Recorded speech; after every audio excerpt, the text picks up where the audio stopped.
नमस्कार दोस्तों, आपका स्वागत है एक्मे पब्लिकेशन के यूट्यूब चैनल पर। यहां आपको मिलेंगे कम्पिटिटिव एग्जाम्स से रिलेटेड वीडियोस जो परीक्षाओं में आपकी सफलता को सुनिश्चित करने में सहयोगी होंगे। आज हम प्रश्नों के माध्यम से समसामयिक घटनाओं को समझेंगे। तो आइए देखते हैं आज के प्रश्नों को और प्रमुख समसामयिक घटनाओं को।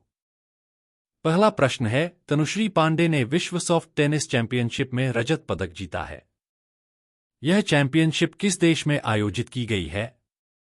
अ. Japan, B.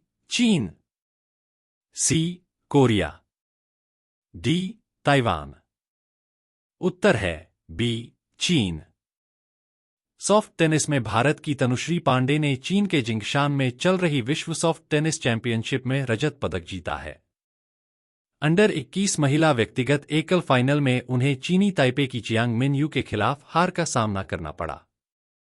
दूसरा प्रश्न है, हाल ही में एशियाई विकास बैंक एडीबी ने किस राज्य को $200 मिलियन का ऋण दिया है? अ. उत्तराखंड, बी. हिमाचल प्रदेश, सी. उत्तर प्रदेश, डी. उत्तराखंड और हिमाचल प्रदेश। उत्तर अ. उत्तराखंड। एशियाई विकास बैंक एडीबी ने उत्तराखंड को जलापूर्ति, स्वच्छता और शहरी गतिशीलता में सुधार के लिए $200 मिलियन का ऋण स्वीकृत किया है। इस धनराशि से हल्द्वानी जैसे क्षेत्रों में सड़क निर्माण सहित बुनियादी ढांचे के विकास में सहायता मिलेगी। तीसरा प्रश्न है, तेलंगाना में व्यापक जाति जनगणना किस उद्देश्य से शुरू की गई है? केवल जातिगत आंकड़े एकत्रित करने के लिए, बी. राज्य के सभी परिवारों की सामाजिक, आर्थिक और शैक्षिक स्थिति का आकलन करने के लिए, सी. केवल राजनीतिक दलों के लिए डेटा एकत्रित करने के लिए, डी. केवल शहरी क्षेत्रों के आंकड़े एकत्रित करने के लिए। उत्तर है बी. राज्य के सभी परिवारों की सामाजिक, आर्थिक और शैक्षिक स्थिति का आकलन करने के लिए। तेलंगाना में व्यापक जाति जनगणना राज्य के सभी 1.17 करोड़ परिवारों की सामाजिक, वित्तीय, शैक्षिक, रोजगार, राजनीतिक और जातिगत स्थिति का आकलन करने के उद्देश्य से शुरू हुई है।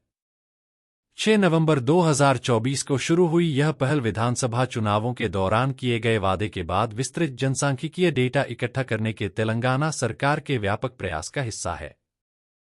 चौथा प्रश्न है, चीता परियोजना के प्रबंधन के लिए किस राज्य के बीच एक संयुक्त पैनल का गठन किया गया है? अ. मध्य प्रदेश और गुजरात, बी. मध्य प्रदेश और राजस्थान, सी. राजस्थान और गुजरात, डी. मध्य प्रदेश और महाराष्ट्र। उत्तर है बी. मध्य प्रदेश और राजस्थान। चीता परियोजना के प्रबंधन के लिए मध्य प्रदेश और राजस्थान के बीच एक संयुक्त पैनल का गठन किया गया है। यह समिति चीतों की आवाजाही और संरक्षण की निगरानी और उसे बढ़ाने के लिए स्थापित की गई है, खास तौर पर मध्य प्रदेश से राजस्थान की ओर चीतों के प्रवास की हालिया घटनाओं के मद्देनजर। पांचवा प्रश्न है, हाल ही में रोहिणी नोयर पुरस्कार ओडिशा के किस सामाजिक कार्यकर्ता को मिला है?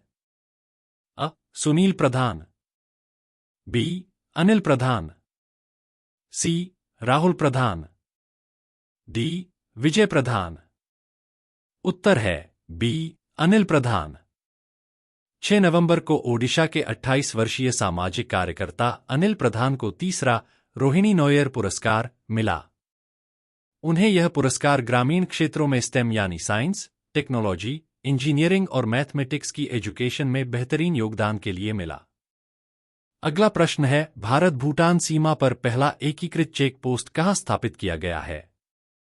अ. मेघालय, बी. असम, सी. अरुणाचल प्रदेश, डी. सिक्किम। उत्तर है बी. असम। 7 नवंबर को असम में भारत भूटान सीमा पर पहले इंटीग्रेटेड यानी एकीकृत चेक पोस्ट की शुरुआत हुई। यह चेकपोस्ट असम के दारंगा में बनाया गया है।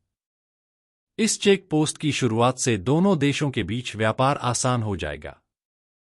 7वां प्रश्न है, ऑस्ट्रेलिया ने किस आयु वर्ग के बच्चों के लिए सोशल मीडिया का उपयोग प्रतिबंधित करने का निर्णय लिया है? अ. 18 वर्ष से कम, बी. 16 वर्ष से कम, सी. 14 वर्ष से कम। डी 12 वर्ष से कम। उत्तर है बी 16 वर्ष से कम।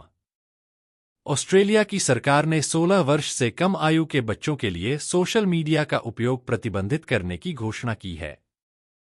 यह निर्णय प्रधानमंत्री एंथनी अल्बनीज द्वारा लिया गया है, जिसका उद्देश्य बच्चों के मानसिक स्वास्थ्य और सुरक्षा की रक्षा करना है। संबंधित कंपनियों को इस नियम का पालन सुनिश्चित करने के लिए भी कहा गया है।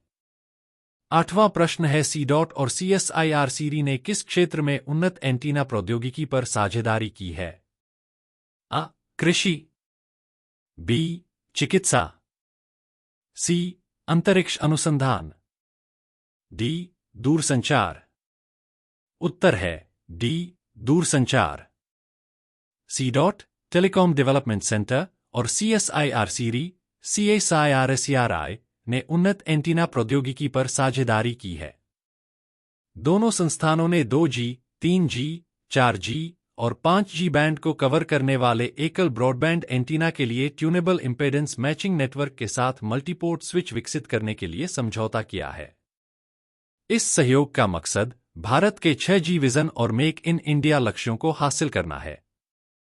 9वां प्रश्न है राष्ट्रीय कैंसर जागरूकता दिवस कब मनाया जाता है? अ.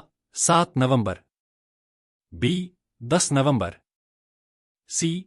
4 नवंबर, डी. 15 नवंबर। उत्तर है अ. 7 नवंबर। राष्ट्रीय कैंसर जागरूकता दिवस 7 नवंबर को मनाया जाता है। यह दिवस 2014 से आयोजित किया जा रहा है, जिसका मुख्य उद्देश्य कैंसर की रोकथाम, शीघ्र पहचान और सुलभ उपचार के बारे में लोगों को जागरूक करना है। 10वां प्रश्न है निंगोल चक्कोबा किस राज्य का एक महत्वपूर्ण त्योहार है? अ. असम, बी. मणिपुर, सी. मेघालय, डी. त्रिपुरा। उत्तर है डी. मणिपुर। निंगोल चक्कोबा मणिपुर के मेइतेई समुदाय का एक महत्वपूर्ण त्योहार है, जिसे पूरे राज्य में धार्मिक उत्साह और खुशी के साथ मनाया गया। मेइतेई कैलेंडर के हियांगई महीने के दूसरे दिन मनाया जाने वाला यह त्योहार पारिवारिक बंधनों और एकता का प्रतीक है। आपको यदि हमारा ये वीडियो पसंद आया हो तो लाइक, शेयर और सब्सक्राइब करें। थैंक्स।